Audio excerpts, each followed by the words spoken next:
canção.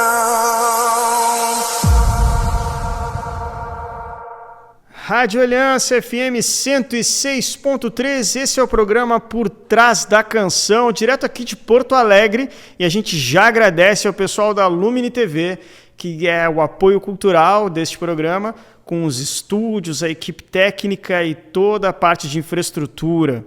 A Rádio Aliança é uma rádio que sobrevive sem propaganda comercial e por isso é muito importante a sua colaboração, seja membro do Clube Aliança. Por isso, seja membro do Clube Aliança.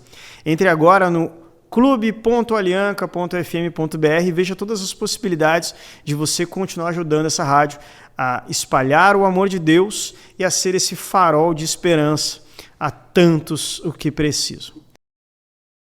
Hoje, o nosso programa Por Trás da Canção traz um convidado especialíssimo que começou a sua história lá na ponta de cima do Brasil, hoje já na região sudeste, mas com diversas canções, CDs maravilhosos, onde ele traz assim toda a sua qualidade vocal e é um exemplo também de pessoa que sabe trabalhar bem a sua missão na música, mas também a sua profissão. Então nós trazemos hoje para partilhar da vida nesse programa Por Trás da Canção, que conta as histórias, as vidas por trás da canção, na missão e na vida pessoal de cada músico católico desse Brasil. Nosso convidado de hoje é Cleiton Saraiva. Boa noite, meu irmão. Boa noite. Olha, rapaz, a apresentação foi tão legal que eu estava aqui. Pode continuar. Me elogie mais, me elogie mais. Olha, cara, muito obrigado mesmo pelo convite. Estou muito feliz de estar aqui com vocês. Né? Deu certo, enfim, graças a Deus a gente poder estar junto. E estou muito feliz. Obrigado mesmo pelo convite, viu? Cara, eu começo assim, dizendo para ti a minha alegria de poder falar com alguém que nasceu no norte do Brasil, já que eu sou esposo de uma amazonense, que é filha de um paraense. Olha. Mas todos moram aqui no Rio Grande do Sul, nós nos conhecemos aqui já adultos, né? Então, eu, por exemplo, sei que o Acre existe, né? Eu sou testemunha de que o Acre existe porque a minha esposa nasceu numa cidade chamada Boca do Acre, no Amazonas, bem ali onde tem a foz do Rio Acre, né? Então, nessa piada ridícula que eu fiz, eu faço esse destaque de que, como é bom saber, né, que Deus chama, Deus age em todos os lugares desse Brasil. Que Deus toca no coração de diversas pessoas, né, nesse chamado musical. Então, cara, que alegria, né? A primeira vez que eu te escutei há alguns anos atrás, na época que tu ainda tinha topete, eu vi que tu era do Acre e fiquei literalmente empolgado. Eu me lembro que eu trouxe essa realidade para dentro de casa, né?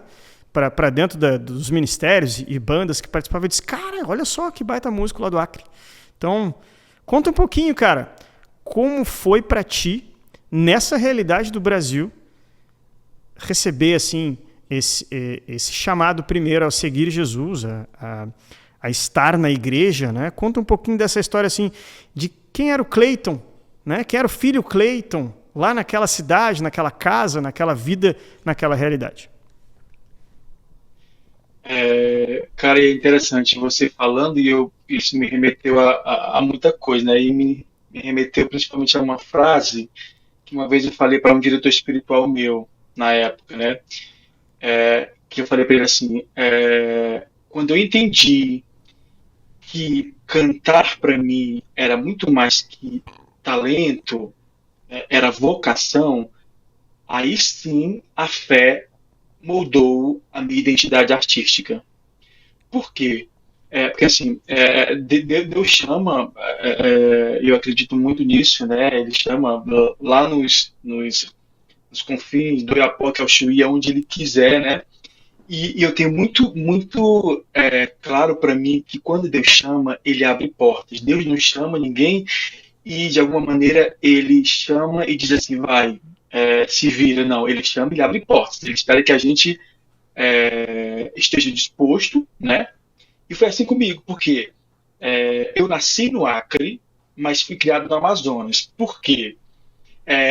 Os meus pais e minha família, eles moram numa cidade que é quase fronteira com o Acre, uma cidade do interior do Amazonas, que se chama Ipixuna. Essa cidade, ela é quase fronteira com uma cidade chamada Cruzeiro do Sul, no Acre. Na época, é, na minha cidade, no Amazonas, não existia maternidade.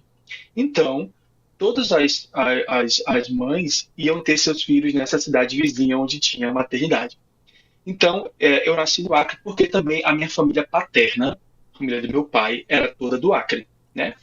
Então, para mim, eu ficava nessa, entre Amazonas. Eu fui criado em Ipixuna, no Amazonas, né? Mas ficava nessa, entre Ipixuna e Acre, e todas as férias eu passava no Acre ou na capital, em Manaus. E foi um período assim onde eu entendi que Deus me colocou naquele lugar, porque naquele lugar foi onde eu descobri minha vocação, sabe? Aquele lugar me mostrou o meu chamado, a minha vocação, aquele lugar me fez ter esse amor, como eu falei para você, foi onde eu entendi que cantar primeiro era muito mais que ter uma voz afinada, era uma vocação, foi nesse lugar, né? E dentro daquela realidade que era difícil, era muito complicado, né? Era uma realidade assim e que para eu conseguir, por exemplo, um CD católico, eu tinha que pedir para minha mãe mandar comprar em Manaus, porque na minha cidade não tinha para vender. E a Então era distância? bem nesse nível. A distância, olha, é quase mil e poucos quilômetros de distância. Caraca, dá É algumas horas, muito hein? longe, porque assim, ó, não, o Amazonas ele é assim, o maior estado do Brasil, né? Para você chegar até Manaus, por exemplo, eu tinha que sair da minha cidade, pegar um barco ou um avião monomotor e ir até Cruzeiro do Sul. De Cruzeiro do Sul, pegar um voo grande da Gol, por que eu falo Gol? Porque só tinha Gol. Sim. Só ela faz até lá. E aí ela fazia Cruzeiro do Sul no Acre, Rio Branco no Acre, depois ia para Brasília, depois de Brasília que ia para Manaus. Meu Então, Deus. assim, era praticamente um dia inteiro viajando. Era nesse nível. E então a minha mãe pedia para comprar. Eu lembro que a minha mãe pedia para comprar nas Paulinas, porque tinha Paulinas Em em Manaus. Manaus, então elas compravam, né? E aí, ali com o meu microsystemzinho, eu não queria guerra com ninguém. Colocava meu CD no microsystem e ficava ali ouvindo Vida Reluz, Valmir Alencar, enfim, vários cantores, né, nos quais eu me espelhava, né? E hoje eu tenho muito orgulho de dizer assim que eu sou da região norte do país e eu sei que aquele povo também tem orgulho de mim porque eles viram o meu crescimento, não só artístico, mas também espiritual, sabe? Do ponto de vista evangélico mesmo, de evangelização, né? Então, sempre que eu volto para aquela terra, assim, é uma alegria poder cantar na igreja onde eu comecei a cantar com 9 anos de idade, assim, cara, você não tem noção. Eu me arrepio só de falar, Eu tô só de arrepiado aqui falar. também. Eu tô Porque, bem. cara, eu chego naquela igreja e me passa um filme, assim, gigantesco. Desde quando eu entrei no Ministério de Música Deus é Nossa Rocha, que foi um ministério onde a gente fazia também muitas missões ali pelas cidades vizinhas, Serunepé, Vira, próprio Cruzeiro do Sul, no Acre. E ali, já com 15, 16 anos, foi quando eu então mudei para a capital Manaus, saí daquele lugar. Mas, cara, é engraçado, porque assim, com 15 anos eu já entendia que Deus tinha grandes coisas para mim. Era muito louco isso, porque, por exemplo, quando os meus pais falavam assim, minha mãe, ela sempre trabalhou na educação, hoje ela é aposentada, né, mas sempre trabalhou na educação. E quando ela perguntou o que você quer fazer, e eu pensei assim, se ela se fizer a faculdade de música, e aí os meus pais falaram assim, não dá dinheiro, É, dá é dinheiro, bem, precisa bem de comum a algo gente para ouvir isso aqui sobreviver. também. É, E só que a minha vontade, a minha sede era somente cada vez mais buscar aperfeiçoar o meu dom para poder levar as pessoas para Deus, né? Assim, e eu costumo dizer que eu não gosto de fazer nada minha boca para Deus, eu gosto de buscar o melhor, porque é para o melhor. Quando eu falo melhor, eu falo de buscar condições boas, sabe? Para de De fato excelência, né? cumprir esse chamado. Excelência, exatamente. Porque é uma coisa que eu brigava muito no ministério, no grupo de liturgia, quando as pessoas falavam assim, ensaiavam um pouco e em alguns momentos falavam assim, mas tá bom, Deus vai olhar a intenção. Tá, Deus olha a intenção, mas Deus olha também teu esforço em buscar, né, aperfeiçoar aquilo que ele te deu. É aquela coisa, se você não cuida, né, ele tira, né? Ou seja, O aquela talento, questão né? dos Se dons, não né? cuidar, se não Exatamente. frutificar, né? Exata, exatamente. Porque é assim que tem que ser, né? Deus te dá para que você faça ele gerar bons frutos, né? E ele não quer que a gente se acomode, né? Eu poderia me acomodar e pensar assim, ok, Deus vai olhar a intenção. Ok, mas ele vai olhar o meu esforço, ele vai olhar a minha vontade, sabe? E foi assim quando eu recebi um convite para integrar o projeto do Acústico, isso em 2010, morando em Manaus, já tinha cursado administração, que foi a minha primeira faculdade, e, e depois, e aí eu aceitei o convite, eu falei assim, chegou a hora. E aí eu falei com os meus pais, eu lembro até hoje a minha mãe, ela assim, com receio, com medo, né, porque, e ela disse assim, ela falou assim, pode ir, que a gente te ajuda no que for preciso, né, tanto que me ajudaram no primeiro CD, investiram mesmo, pagaram mesmo e me ajudavam, enfim, em tudo, né? Assim, porque eu entendo que, sempre falo que Deus sabia que eu precisava ter esses pais, né? Que me apoiassem, né? Na missão, porque sair lá do norte para vir para o sudeste, né? Para a cidade grande, eu lembro que minha mãe muito preocupada porque vou morar em São Paulo, ai meu Deus, é muito perigoso. E no fim das contas, eu já fui assaltado algumas vezes em Manaus e em São Paulo eu nunca fui assaltado. Só Eu tive essa uma experiência observação. de morar no Rio de Janeiro um tempo também. E nas televisões, né, na rede nacional, assim, aparecem muitas coisas criminais, né, do Sudeste. Então, realmente se tem essa imagem Uhum, daqui. Quando a gente vai para lá, a gente entende que é a mesma realidade de que estar em qualquer cidade grande. As preocupações são as mesmas. Tem lugares que você não vai em determinado horário, pessoas com quem você não se relaciona. Então, são as mesmas coisas. Mas queria voltar um pouquinho. Queria voltar um pouquinho lá no acho que 9 anos de idade foi que você falou, que você isso. começou Quando eu comecei a cantar. a cantar. Você cantava onde aos 9 anos de idade? Eu cantava, porque assim, a minha mãe, ela cantava nas missas, né? Eu, desde muito cedo ela me levava para as catequeses. Eu me lembro, acho que com 5 anos, minha mãe já me inserindo dentro dos grupos de catequese. O que tivesse de catequese dentro da igreja, minha mãe estava fazendo. Ela fez isso com os 4 filhos, na verdade. Eu aqui fui o que mais enveredou por esse caminho, né? E aí eu lembro que eu já cantarolava. Então ela ia os ensaios e para cantar na missa. Eu lembro que eu nem alcançava o pedestal, eu ficava do lado dela. Eu lembro, eu tenho essa imagem na minha cabeça, ela cantando e eu lá do lado dela, agarrado assim, né? E em algum momento querendo cantar também, né? Então aquilo foi me conduzindo. Aquilo me marcou muito, né? Toda vez que eu lembro exatamente do lugar. Lá na igreja hoje mudou o lugar onde ficam os cantores, mas eu lembro onde que era.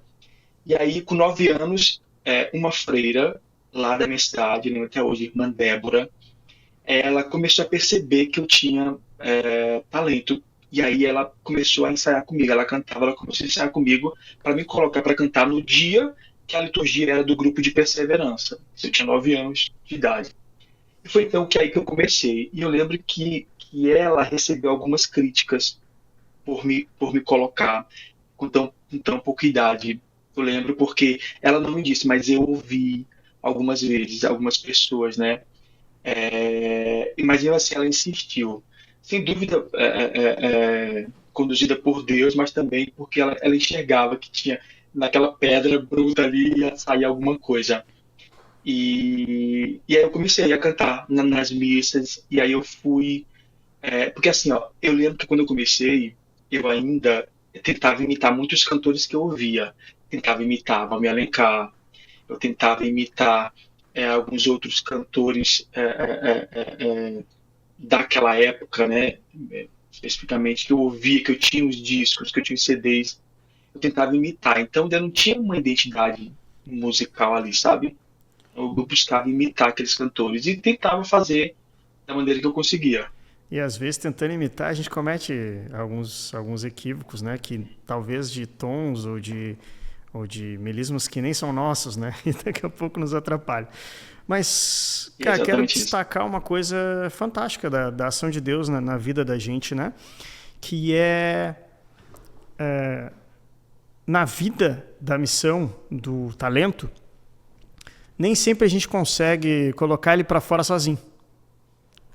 Né? Na maioria das vezes, Deus age através das pessoas que confirmam também aquele talento em nós. Né? Às vezes a gente quer uma coisa, a gente reza para Deus porque quer aquilo, e de fato Deus vai mostrando que Ele quer aquilo para nós quando Ele faz com que aquilo faça sentido para mais pessoas além da gente. Né?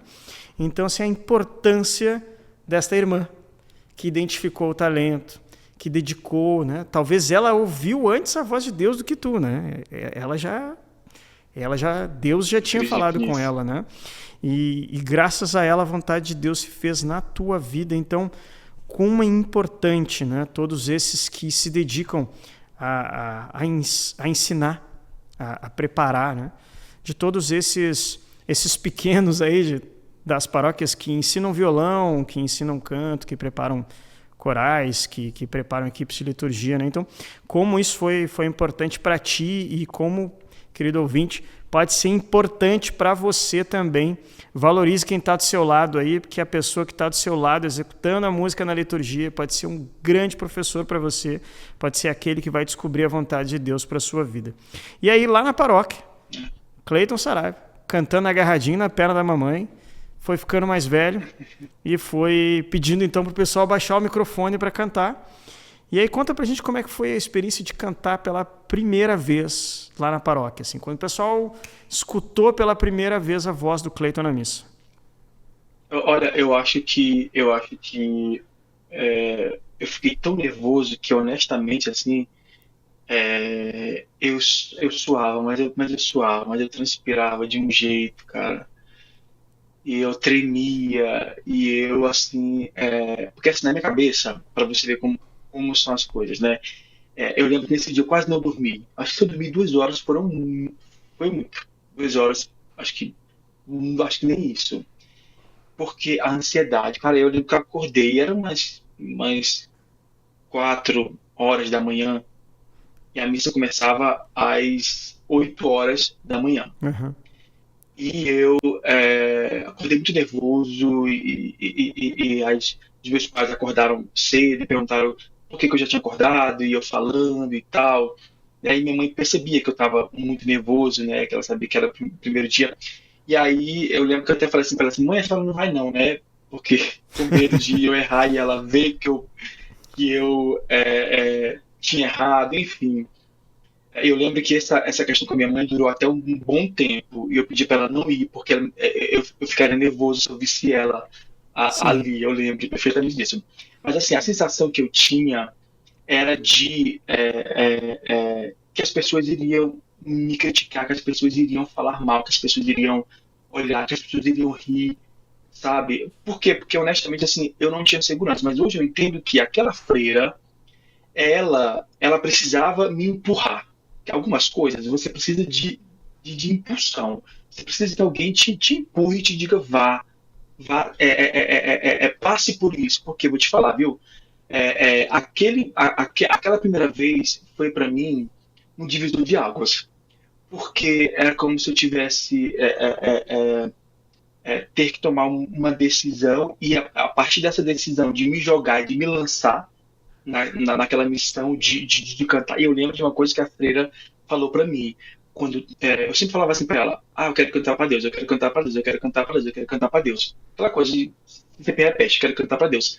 E ela dizia assim: a sua missão não é apenas cantar para Deus, mas é cantar para levar as pessoas para Ele. Por quê? Porque na minha cabeça o meu serviço era destinado a somente para ele, para ele, para Uhum. ele, para ele. E hoje eu entendo dentro da minha missão, da minha vocação, que servir o irmão, eu estou servindo a Deus.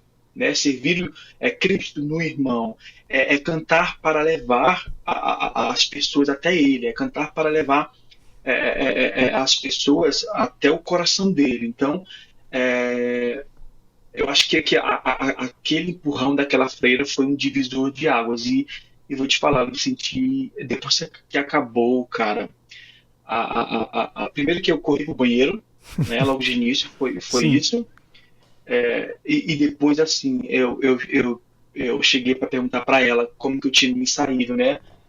E aí eu lembro que ela falava assim, cara, eu não me saí bem, eu sei que eu não me saí bem, porque o nervosismo, eu sei que eu desafinei em vários momentos, mas mesmo assim ela disse assim, você tem muito para evoluir, mas para uma primeira vez foi muito bom, parabéns, sabe assim, e a partir daí então eu fui de fato enfrentando tudo, né? E foi diferente de quando eu fui cantar Salmo pela primeira vez, aí o negócio pegou. Porque o Salmo você está mais ali exposto, digamos Tu assim, é né? destaque, toda hora todo mundo para, né? Se, por exemplo, tá tocando na missa e tá lá em cima num mezanino, ninguém tá vendo, né? Uhum, Mas no salmo não tem como escapar do exatamente. olhar, não. Não tem. Você está ali no ambão, você está ali. Você tem que olhar para as pessoas, né? Eu lembro que ela me ensinava assim: você olha, você canta, você decora a letra, você olha para as pessoas. Foi outra vez que eu não dormi, porque eu passei a noite ensaiando, não dormi também. E aí, eu lembro que quando eu fui cantar e que eu subi no mezanino, eu lembro que assim, eu coloquei a mão assim que, na verdade, que naquele dia lá eu cantei através do boletim, não foi. Uhum. Lecionário. E aí eu coloquei a mão aqui, assim, ficou a marca da mão Suada. no nossa, no folheto, suada, ficou a marca da mãozinha lá suada, de Que tão nervoso loucura. que eu tava, mas eu me saí melhor do que quando eu fui cantar mesmo na missa pela primeira vez. Isso foi um fato, né? Mas depois enfim, de muito. E aí eu lembro que também eu ouvi das pessoas que eu tentava imitar os cantores que eu ouvia. E de fato era verdade. Né? Porque depois eu fui descobrir a minha identidade musical Sim. bem depois. Né? Então, melismas, tudo de fato foi com, com os CDs que eu ouvia. Eu aprendi através dos CDs que eu ouvia, de fato. E pensando aí nessa saída, já vivemos essa parte da infância, chegamos aí talvez no início da idade adulta e teve esse processo de saída do Amazonas para ir para São Paulo. É, foi uma decisão cheia de dúvidas ou foi certezas que te levaram para São Paulo? Olha, tinha dúvidas e tinha certeza. A certeza que eu tinha era: eu sei que Deus me chama a águas profundas. E eu lembro disso porque essas duas palavras, águas profundas, elas me perseguiam. Porque eu lembro que retiros que eu ia tinham pregações em cima disso, reflexões que eu fazia na palavra tinham menções a isso. Eu sabia que esse momento iria chegar. Eu não sabia de que forma, mas eu sabia que ele ia chegar. Eu sabia que lá eu não ia conseguir. Por quê? Porque lá não tinha gravadoras, não tinham as TVs, que de alguma maneira eram uma ajuda muito grande nesse processo de tornar as canções conhecidas, né, de se apresentar nas TVs, nas grandes rádios, né, e tudo acontecia aqui no Sudeste, né, especificamente em São Paulo. Né, a gente tinha Canção Nova ali, tinha Aparecida, tinha Século XXI, tinha as grandes rádios, tinha gravadora, tinha a Codimuk, que na época foi a primeira gravadora. Né, então, ou seja, tinha essa grande leva de coisas que poderiam me ajudar, esse grande leque, né? Mas existiam dúvidas, sim. Dúvidas era tá, como que vai ser? Será se vai dar certo? É, será se eu vou conseguir me adaptar? Primeiro que quando eu cheguei em São Paulo, eu já me adaptei ao clima fácil, porque Manaus é muito, mas muito quente. É muito quente. Horrível de quente. Então, assim, primeira coisa em São Paulo que já me encantou foi o clima. aquele clima mais ou menos fresco. E aí depois assim o medo era muito mais mesmo de como então que eu vou de repente gravar o primeiro CD. Que ok, o senhor me chama, mas eu vou precisar investir, porque na época a gravadora nenhuma pagou, né, disco, já não pagava, porque estava entrando na era digital, então não tinha mais grandes vendas com CDs físicos, que era o que sustentava as grandes gravadoras mesmo, né? Então esse processo para mim no início foi até um pouco divertido no sentido de, poxa, eu tô correndo atrás. E aí depois veio também, logo em seguida, em 2010, veio o convite para apresentar o Madrugada de Bênçãos, que era um programa da TV Século XXI, que eu apresentava junto com o padre, era o padre Evaldo na época, Evaldo Trevisan. Era toda madrugada que eu saía de São Paulo e ia para apresentar com ele. Foi também muito legal. Eu lembro até hoje que a primeira vez que eu apareci na TV, os meus pais ficaram bastante emocionados, a minha cidade, Sim, deve enfim. ter sido a realização ali, né? Tu vê que se concretizou. Mas, cara, tu saiu de lá, do norte, foi pro sudeste, chegou em São Paulo e ainda não tinha nada certo. Tu ainda ia buscar concretizar. Ou seja, tu não saiu nem com assim, eu tenho... Não, vai lá e fala com ciclano, depois com Beltrano. Não, tu saiu tateando e foi atrás, é isso? Na verdade, tinha uma coisa certa, que era eu fazia parte de um projeto chamado Louvor Acústico, que era um projeto que era idealizado na época pelo André Simão, que hoje é da Uhum. GBA. E aí esse projeto ele englobava, ele tinha pessoas de todas as regiões do Brasil. Da região norte só tinha eu. Então Acho eu que os era o vocalistas cantor. eram, mas tinham uns dois ali, dois ou três que faziam o instrumental, né? Eu Isso, acho que a gente exatamente. trouxe E que eles pra cá faziam os alguns shows. anos atrás. E aí, então o que tinha de certo era isso. Né? Mas, por exemplo, eu tinha que ver a questão do meu primeiro CD solo, por exemplo, né? Que era o meu sonho, né? Era o sonho já lançar o CD e poder dar início, de fato, um pontapé inicial aí na minha carreira musical, né? Barra evangelização. Então, e assim, olha, foi uma questão que tudo na minha vida ficava em segundo plano. Porque, para mim, evangelizar através da música sempre foi o sonho de Deus para minha vida, né? Tanto que hoje, por exemplo, depois eu fiz uma faculdade de psicologia, atuo também como psicólogo, mas ainda assim a psicologia ainda é segundo plano na minha vida, porque a evangelização pela música sempre vai ser o meu primeiro chamado de vida. É interessante isso de que eu tô aqui buscando, te escutando, e indo ali buscar as discografia, né, e tudo no Spotify, as músicas. E faz tempo do primeiro, né? Faz um Uhum. tempo O aqui primeiro foi do lançado em primeiro CD, acho que foi 2012. 2012, é isso que eu estava procurando aqui, foi por isso que eu me Isso, lembrava que fazia tempo. E, inclusive, a estética era outra, né? Completamente diferente, né? Aquela totalmente. carinha mais de guri e tal. Então, cara, a gente sabe o quanto é difícil, sim, começar a fazer um primeiro trabalho, né? E não só a parte de investir. Hoje, talvez, até com as tecnologias, isso seja um pouco mais fácil de visualizar, talvez não que signifique qualidade, mas de visualizar aquele som pronto, né? Algumas tecnologias fazem isso pra gente. Mas o quanto é difícil concretizar aquilo até pegar na mão, né? E as horas que gera pra gente estar no estúdio e linha por linha, faixa por faixa, e mixagem, masterização, aquela coisa toda. A gente sabe o quanto custa, não só de dinheiro, mas o quanto custa de tempo, de investimento, de sentimento nosso, né? O quanto custa sentar e rezar e colocar as coisas para fora numa canção, né?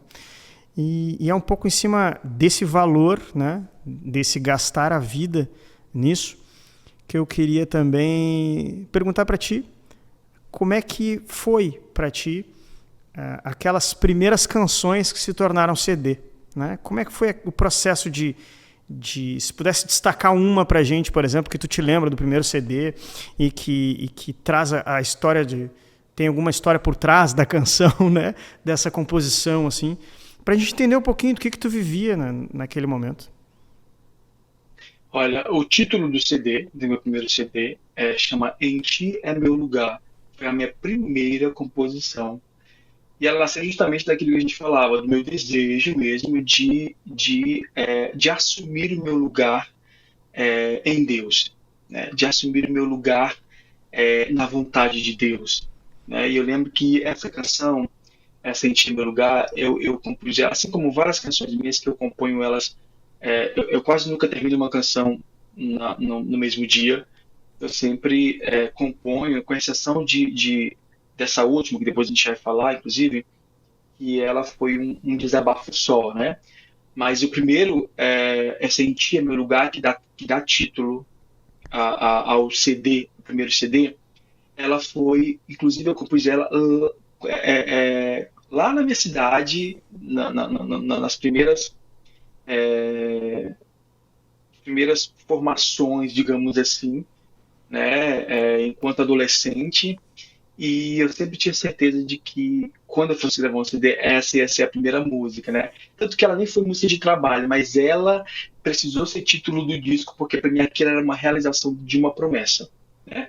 E Deus não se esquece das promessas que ele faz pra gente. Então, para mim aquilo era muito nítido, eu precisava dar título ao CD. Tanto que eu trabalhei outras canções, né? Mas aquela canção, eu compus ela para declarar mesmo esse meu desejo de estar sempre diante da vontade de Deus na minha vida, né? Então, o título do primeiro disco é esse, Em Ti é Meu Lugar, por conta dessa canção que se me der um marco assim, tanto assim, olha, ela é uma canção que se eu fosse escrever hoje, eu faria algumas coisas, diria algumas coisas diferentes, escreveria algumas coisas diferentes, né?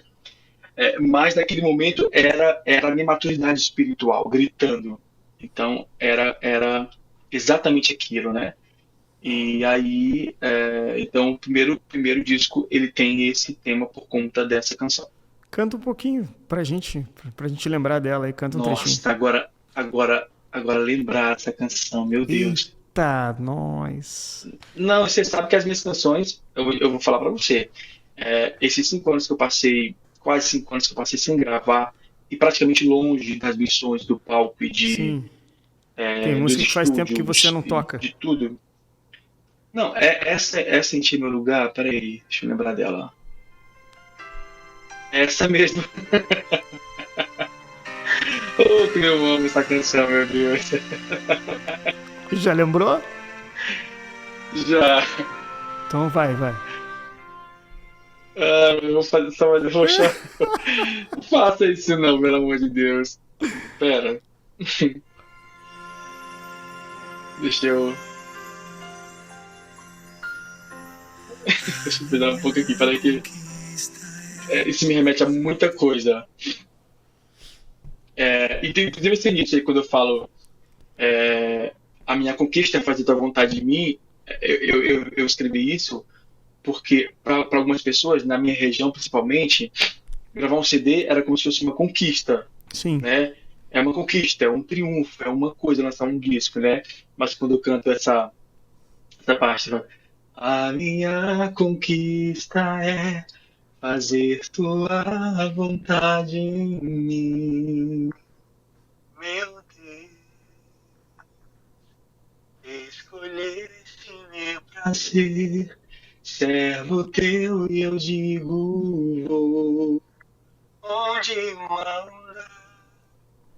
E essa parte fala assim, escolheste meu prazer, servo teu e eu digo vou, onde mandar, é justamente pensando que eu sempre disse para Deus, eu vou aonde o Senhor me mandar, onde o Senhor quiser que eu vá, eu vou. E por isso que eu falei para você que eu tinha essa certeza de que eu não iria ficar no Amazonas, por exemplo, e no norte, né? Que eu ia sair de lá, que em algum momento isso ia se concretizar, também por conta disso, né? E, cara, você fez agora eu Eu voltar, meu vi. Deus, Deu para ver, ficou claro, ficou claro. Mas assim, o quanto é rico, né, a gente lembrar o que Deus já fez, né, em cada detalhe, assim. Então, daquele dia sentar, rezar, tocar e ver o que sai, né? Então, assim, é isso, né? Por trás da canção é isso, é saber do sentimento e das histórias e perceber se o quanto é lindo olhar também para as certezas que Deus nos dá, porque às vezes se a gente for pegar todas as canções que a gente fez e for juntando frases separadas, gera uma nova canção que tu consegue atualizar hoje, assim. Deus me falou aquilo naquela época, me falou aquilo. Puxa, e hoje, olha só, né? Então, cara, eu lembro, que viu? legal poder Cada viver canção que eu tudo isso. ouço dessas, assim, Que legal poder viver essa história aí. Que poder reviver um pouco desse sentimento contigo, assim, ficou visível em ti, assim. Mas teve esse processo obrigado aí. por isso, obrigado mesmo, de verdade. Que legal. Teve esse processo de juntar tudo, envelopar, botar no CD, entregar na mão do pai e da mãe, né? E dizer, pô, olha aqui, é verdade, saiu, né? Nossa, Mas também tem todo um processo diferente vivido depois disso, né? Teve vários shows, teve várias experiências, vários testemunhos, mas tem também um momento onde na tua história tem aí um pouco, onde tu pega-se um pouco das tuas dores vividas, das situações vividas, e você começa a colocar isso em música, né? É aí que vem a esperança vive, né? É daí que vem essas novas canções, né? Fala um pouquinho pra gente também do que estava sendo vivido lá naquela época. olha, olha, eu sempre costumo dizer que talvez as canções que eu tenho mais amor, eu tenho amor por todas as minhas composições, mas acho que as composições que eu tenho mais amor são aquelas que elas nasceram da dor, sabe? Aquelas que nasceram de momentos em que, quando as pessoas ouvem e elas se identificam, e eu entendo do porquê que nasceu aquela canção e do porquê eu precisei viver aquela dor, né? É tanto que essa última que foi lançada agora, de 18 de fevereiro, né, que se chama O Mestre do Mar, que foi composta, inclusive, eu passei, como eu falei, passei 4, 5 anos afastado praticamente, né? Desde 2021, que foi quando meu irmão mais velho faleceu pela Covid, que foi um tempo muito difícil na minha vida. Ele faleceu em janeiro de 2021. O meu último lançamento foi em março de 2021, que foi uma música, inclusive, em homenagem a ele, que foi justamente essa, A Esperança Vive, que foi uma canção que, inclusive, essa canção que me ajudou nela, praticamente assim, na verdade, essa canção ela já estava quase que gerada, para ser mais honesto, quando ela foi apresentada para mim, o esboço dela, por uma pessoa que depois também viria a falecer de Covid, 5 meses depois, né, que é o Cláudio, que é um compositor e um baita músico, era um compositor e baita músico lá do Pará. E aí ele falou comigo, olha, eu sei que teu irmão perdeu teu irmão e eu tô compondo uma canção para ver se tem, você quer me ajudar e tal. E aí a gente foi conversando sobre isso. E aí em março eu lancei essa canção. E e depois dessa canção eu não lancei mais nada e me afastei um pouco de tudo, porque foi um momento, um tempo que eu vivi problemas psicológicos, de depressão, de desânimo mesmo. Porque minha família ficou muito abalada mesmo, que era uma coisa que a gente não esperava, enfim. E nesse período de 4, 5 anos eu compus algumas canções. Por quê? Porque algumas madrugadas, que é onde eu compunho, eu chorava muito porque eu sentia um desejo muito grande de voltar para a missão. Me sentia infeliz, mas eu não conseguia. E, de alguma maneira, as canções elas são uma forma de eu expressar quando muitas vezes eu não tenho força para rezar. E aí eu compus várias canções, que inclusive vão estar no meu novo CD. Uma dessas músicas já foi lançada agora, de 18 de fevereiro de 2026, chama O Mestre do Mar, e que ela se baseia justamente naquela passagem bíblica da tempestade, de onde Jesus acalma a tempestade e manda, de fato, a onda baixar, né? E aí, todas as canções que eu compus nesse tempo, elas vieram de dores internas mesmo, sabe? E é por isso que eu tô tão empolgado para que as pessoas ouçam elas, porque é a verdade do meu coração, e se as pessoas forem alcançadas pela verdade do meu coração, a minha missão, sem dúvida, já vai ter sido concretizada. E, puxa, seu irmão faleceu ali na época da pandemia, é isso? De Covid. Isso, em 2000, isso. E foi muito rápido, assim, porque ele foi naquela época que Manaus estava naquela confusão toda, de falta de oxigênio, só que ele não estava nessa necessidade de oxigênio, né? Lembro que ele entrou no hospital, a gente não tinha nenhuma coisa que pudesse dizer assim, ele tá ruim, tanto que eu falei com ele, dentro do hospital eu falei com ele estava bem, a gente ficou de resolver umas coisas de uma sociedade que a gente tinha no dia seguinte, e aí quando foi no dia seguinte eu já recebi a notícia, acho que a pior notícia da minha vida, que foi uma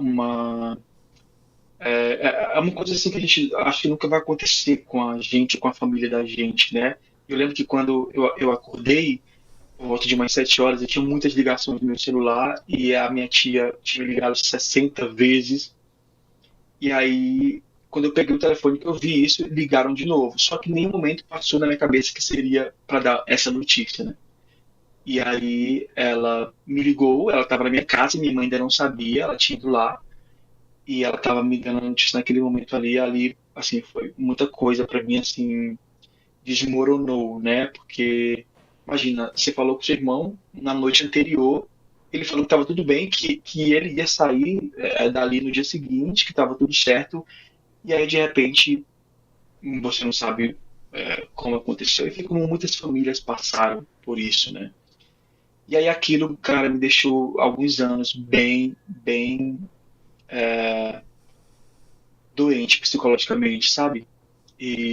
Mas eu entendo que foi um tempo que eu precisei viver as fases do luto, precisei viver esse processo para hoje eu lembrar do meu irmão e eu não mais chorar de dor, mas de saudade, sabe? Assim, E tu de diz, chega a pensar assim se foi essa perda e esse entrar na doença da depressão, né, de se sentir impotente, mesmo querendo, mas parecendo, porque é bem isso mesmo, né?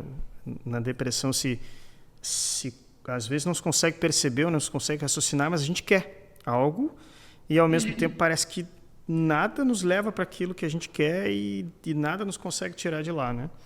E se perde muitas vezes essa capacidade de reagir a essa situação, só se consegue ficar ali, né?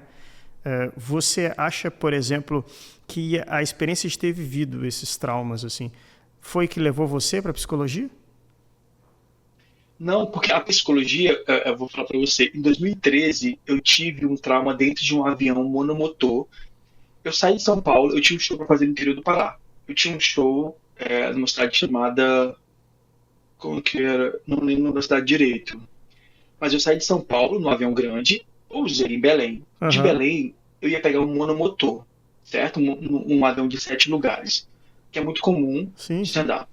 E quando nós subimos, eu estava com os meninos da minha banda, nós 5 na parte de trás e tinha o piloto e mais uma pessoa na frente que a gente não conhecia.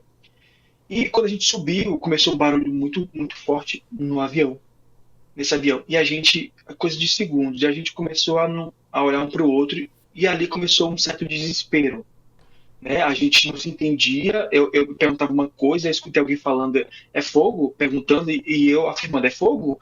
E aí começou uma confusão generalizada e eu comecei a chorar, comecei aquele trauma.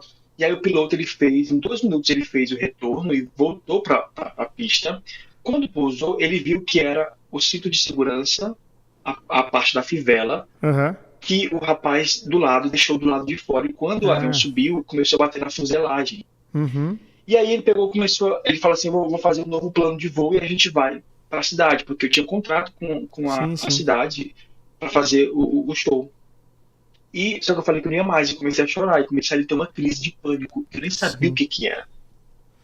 E aí, a partir daí, em resumo, eu voltei para São Paulo. Durante os 3 meses seguintes, toda vez que eu ia voar, no dia seguinte, eu não dormia e eu ia parar no hospital. Só que eu não conhecia nada de psicologia, de crise de pânico, o que que era. Então, na minha cabeça, eu tinha alguma doença e eu fazia vários exames e nunca dava nada. Até que, depois de 3 meses, me encaminharam para um psicólogo e um psiquiatra. Então, eu comecei a fazer terapia e tomar medicação. E aí, um mês, eu já era outra pessoa. E aí, eu me apaixonei pela psicologia, porque durante um ano ela mudou minha vida. E aí, em 2014, foi que eu entrei na faculdade de psicologia e cursei psicologia. Mas É, para eu você ver, nem perguntei isso. isso antes porque normalmente é quem tem de uma formação e acaba fazendo a psicologia, normalmente tem alguma situação, né, vivida, Uhum. assim. E, então, Sim, sim, sim. me parecia que era esse caminho. E olha só, são duas situações de dores, uma por uma perda, outra por um trauma. Que às vezes parece bobagem, né? Um metal do cinto pegando na fuselagem, mas que são duas situações que muito provavelmente muita gente que reza com as tuas canções, que mergulha naquilo que Deus quer dizer para as suas vidas, que sente a vontade de Deus acontecendo também nas suas vidas, talvez nunca saberia se a gente não fosse ter essa conversa, né? Então, por Sem isso é tão dúvida. importante, né? Tão importante que através das ondas da Rádio Aliança aqui em Porto Alegre, que você possa contribuir aqui com a Rádio Aliança, que tem o seu clube do assinante, né? Que é o seu clube Aliança, onde você contribui financeiramente, porque a Rádio Aliança não tem propaganda comercial, ela só sobrevive com o que Deus toca no seu coração. Então aqui na tela vai aparecer aqui um QR Code, é só aproximar o seu telefone ou acessar o site que também está aqui embaixo e você vai saber mais como colaborar com a rádio para que ela continue levando essas histórias e muitas palavras de Deus até a vida daqueles que precisam ser tocados por Deus hoje, assim como nós estamos sendo tocados aqui pela presença do nosso querido amigo Cleiton Saraiva. Cleiton, indo um pouquinho mais para a retomada daquela conversa que nós estávamos tendo sobre a canção recentemente lançada, onde tem participações também de outros dois irmãos que estão em alta, né? Conta um pouquinho mais pra gente Então, como os é que meninos estão. foi essa... Você já contou um pouquinho de como essa canção faz parte desse momento seu, né? Esse momento seu, assim, de colocar essas dores para fora, desse tempo fora da missão, vivendo as curas que Deus preparou para você.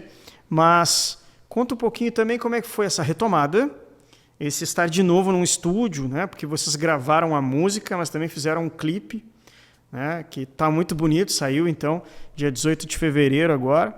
E conta um pouquinho pra gente como é que foi não só a gravação, mas sentir ali que Deus retoma o seu fazer através da sua missão.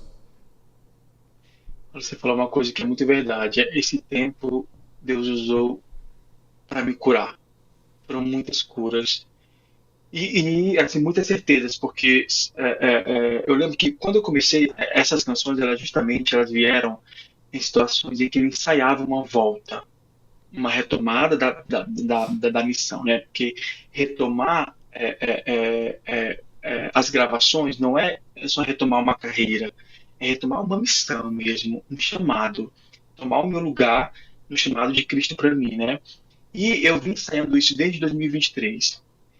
E só que aquelas coisas, sabe, quando a gente sofre as demoras de Deus, que não são fáceis, né? Não dá para falar que são fáceis.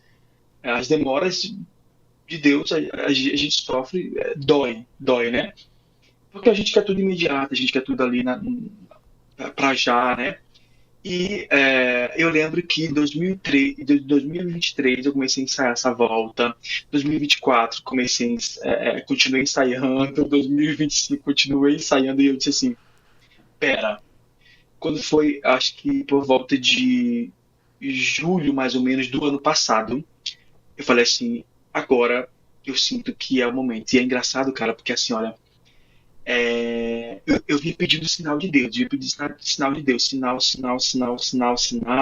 que ele falasse comigo, que eu estava aberto, e eu comecei a só ver esses sinais a partir de julho do ano passado, de 2025. Incrível, assim. E aí começou a vir muitos sinais de Deus, para você ter ideia, sinais até na minha profissão como psicólogo, porque do nada ao final de uma sessão, uma pessoa que nunca tinha falado sobre essa questão disse que Deus pedia para ela falar alguma coisa, e aí ela falou, e aí tinha a ver com a música que eu estava escrevendo, terminando de escrever e produzindo. Assim, são muitas coisas assim que Deus foi falando assim, ó, presta atenção, é por aqui, é assim. E eu lembro, e eu falei assim, cara, nessa minha retomada eu preciso também usar um pouco de, de, de mesmo dizer assim, eu preciso de ajuda dos amigos. Muita coisa mudou. Cara, muita coisa mudou, por exemplo, eu conversando com a gravadora, com a distribuidora, que é a RPM, muita coisa mudou em 5 anos, muita coisa das plataformas digitais que eu não sabia, que eu não entendia. Tive uma aula, tive várias reuniões com eles, assim, muita coisa mesmo. E aí os amigos, quando eu mostrei essa canção para os meninos, eles prontamente já falaram assim, cara, que canção linda! A gente quer gravar essa contigo, a gente quer gravar essa contigo, vamos gravar essa contigo. E eu falei assim, vamos, vamos, e aí eles toparam na hora e a gente viu, porque como eles moram aqui em São Paulo também, a gente viu um dia pra gente gravar as vozes, né? E aí depois para gravar o clipe também. Cara, assim, a música tá tão linda, assim, eu tenho ficado tão feliz, assim, com os testemunhos que eu já tenho ouvido aí, que já tem chegado até mim, até os meninos, assim, e, sem dúvida, as pessoas que ouvirem essa canção, que se sentirem tocadas, elas estão sendo tocadas pela a verdade do meu coração, que é um anseio mesmo que eu tinha em vários momentos, pedindo para que Deus mandasse a onda baixar, que a onda ali naquele momento que estava grande era o desânimo, era a depressão, era a vontade de não seguir em frente, eram as incertezas, sabe? E aí nasceu essa canção linda, tá? Aí se chama O Mestre do Mar, né? E tem outros amigos também, cantores, algumas participações aí muito legais de amigos que eu fiz ao longo desses anos de missão e que disse assim, não, Cleitinho, tamo junto, vamos lá, vamos gravar, vamos junto, porque eu preciso da ajuda deles, porque nesse tempo se lançar, aquela coisa, existe uma coisa ruim também, que é aquela coisa de que assim, ó, quando se você não é visto, você não é lembrado, simplificando, Tem né? isso. E não deixa de ser assim. 5 anos sem lançar, algoritmo não entrega nada, as plataformas, número de ouvintes, cara, enfim. É assim, a gente Os precisa mesmo da festivais, ajuda, os entender. shows, as paróquias, elas às vezes acabam nem lembrando, né, da possibilidade Sim, de sim, te chamar, né? sim, sim, é assim mesmo. É assim que acontece. A gente não tem que levar isso como uma parte ruim, mas como uma força para, poxa, não é ruim ou não é tipo, sei lá, humilhar-se, talvez, não sei. Sim. É pedir para que os amigos nos ajudem nesse processo de retomada. E muitos amigos têm feito isso, sabe? Sim, me auxiliando. Olha, Cleitinho, olha, quando tu saiu era assim, agora veja bem, por exemplo, o horário, eu lembro que o horário para lançar o vídeo no YouTube, Sim. os meninos do Ramon e Rafael falaram assim, ó, amigo, olha, a gente tem tido uma experiência muito legal se lançar às 8 da manhã. Tanto que eu lancei o clipe às 8 da manhã, porque eles falaram que era bom lançar às 8 da manhã. Pá, eu fui Eles estão assistir aí, ele né, só de noite. Eu fui assistir ele é, só de noite. e eles falaram assim, assim, eu tenho tido essa ajuda e tenho tido ficado muito feliz, sabe assim. E vem outras aí bem legais, outras participações legais. E a gente está aguardando aí. Estamos chegando mais pro finalzinho aqui. Eu queria pedir que, aproveitando que tu fez um pigarro antes, limpou a garganta aí, canta um trechinho dessa também pra gente, que tá bem viva aí na tua memória. Vamos lá, vamos lá. Essa eu vou cantar o refrão, que eu lembro que esse refrão eu ia escrevendo ele e chorando, obviamente, né? Mas eu ia escrevendo e eu não ia só. Eu lembro que tudo agora, das minhas composições, eu faço no bloco de notas do celular, né? Sim, faço Porque igual. antigamente era no papel e caneta, hoje é Faço no no bloco bloco de de notas do notas do celular. celular, gravo no gravador e depois eu vejo. E eu também faço isso, porque eu não toco nada, cara, eu não toco instrumento. Então, eu faço tudo na voz. Eu vou gravando melodia, depois. Inclusive, tem uma história engraçada, rapidinho. Bora, Uma bora. vez eu mandei uma coisa para uma gravação de um áudio para o Marcelo Duarte, dono de Resgate, que Sim. é um dos meus produtores musicais, e ele falou assim, e passou uma sirene na rua, que isso era de madrugada, passou uma sirene de ambulância. Eu lembro que quando eu vi o áudio, ele falou assim, ele me chama de índio, né? Ele Aham. falou assim, oi, ô, índio, esse barulho de sirene é para colocar na produção musical, Marcelo? É claro que não, né, o Ele Marcelo? tirou um Mas sarro. enfim, essa canção, esse refrão, ele fala assim: manda o vento parar, manda a onda baixar. Jesus, tu és o único que pode me salvar. Se meu barco ele está, não há o que temer. Toda a minha história ele vai reescrever. Mais ou menos assim, mas tá muito linda. Para que todo mundo ouça muito, vá nas plataformas de música, a sua plataforma de música preferida, no YouTube. O clipe tá bem legal também. E se deixe ser conduzido pela canção, que essa canção possa levar muitas pessoas a confiarem as suas vidas sob o comando daquele que dirige um barco como ninguém, e comanda um barco como ninguém, que é Jesus. Amém, amém. Quero te agradecer, dizer que é uma maravilha. Eu acho que nós nos encontramos aqui em algum Halloween que teve aqui em Porto Alegre. Eu lembro Mas disso, acho que foi 2018, não, 18, se eu não. acho que sim. Mas já quero deixar aqui uma pincelada de vontade de ver isso acontecer novamente, né? Da vinda aqui para Porto Alegre, Oh, até porque São glória. Paulo é pertinho, né? São Paulo é pertinho, tem voo É, direto. Então, é. vou deixar essa pulga aí na tua e na minha orelha. Vai que alguma coisa acontece. Mas quero também agradecer você, ouvinte da Rádio Aliança. Esse é o programa Por Trás da Canção, que vai ao ar todas as quintas-feiras, às 23 horas. Não esqueça, a Rádio Aliança precisa de você, seja um membro do Clube Aliança. E nós nos vemos na próxima quinta-feira. Até lá. Tchau, tchau. É por trás da canção.